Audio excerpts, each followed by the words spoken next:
All right, this is the next trial. That last trial I showed you, I actually counted 152 drops. So now I'm working on trial 3.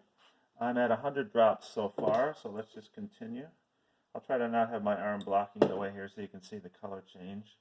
101, 2, 3, 4, 5, 6, 7, 8, 9, 10. You can see that the pink color is persisting. I'm at 110. Let's see if I can swirl this and mix at the same time. And let's see, 111, 112.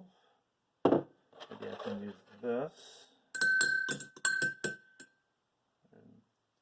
13, 14, 15.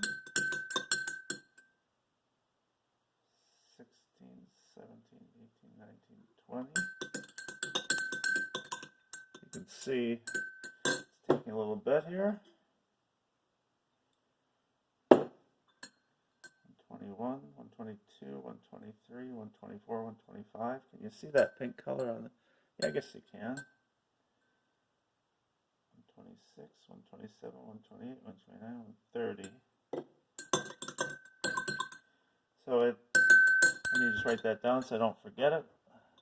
130 drops so far. In a real lab setting, I'd have this on a magnetic stir bar. It would be stirring automatically. So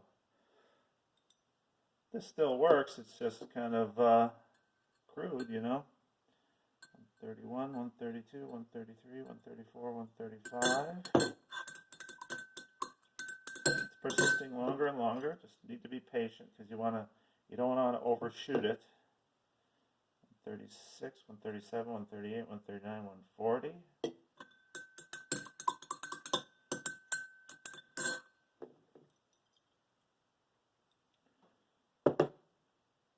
141, 142, 143, 144, 145.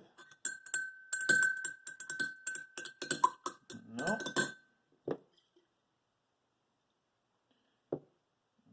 146, 147, 148, 149, 150. Let's see if I can just get it to change with one drop. I'm at 150.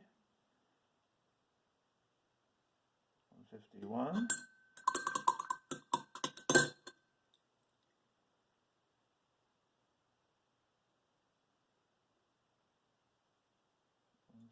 152.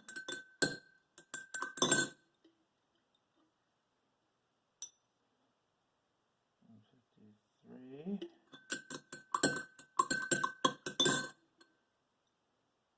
It's exciting, isn't it? 154. Get the air bubbles out of there.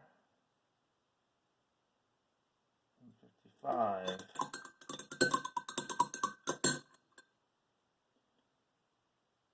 156. Okay, there you go. You see? Turn that pale pink color that we're looking for. Now, as long as it lasts for 20 seconds. It's starting to fade kind of quickly. I'm right at the edge there. You see how that's fading? What's really happening is CO2 in the air is going into the water and making acid that's neutralizing it. So I think 1/2 of the drop would probably do it. I'm not quite at the end point. I'm probably at what's called the equivalence point, but I actually have to go a little bit farther to see that this indicator is turning color. But we choose indicators whose color changes right near the equivalence point. So let's just add one more. And there you go. You see now it's a darker pink color. We're in a good titration with better equipment, I could actually get that to be such a pale pink color you could barely see it in this lighting. But again, I just added one drop, so the difference between 1/2 of a drop, which is what I needed, and one drop is very insignificant. So again, that's trial 3, and I will do trial 4 and fill out this data table for you, and we'll see you again in the next video where we'll talk about the whole lab.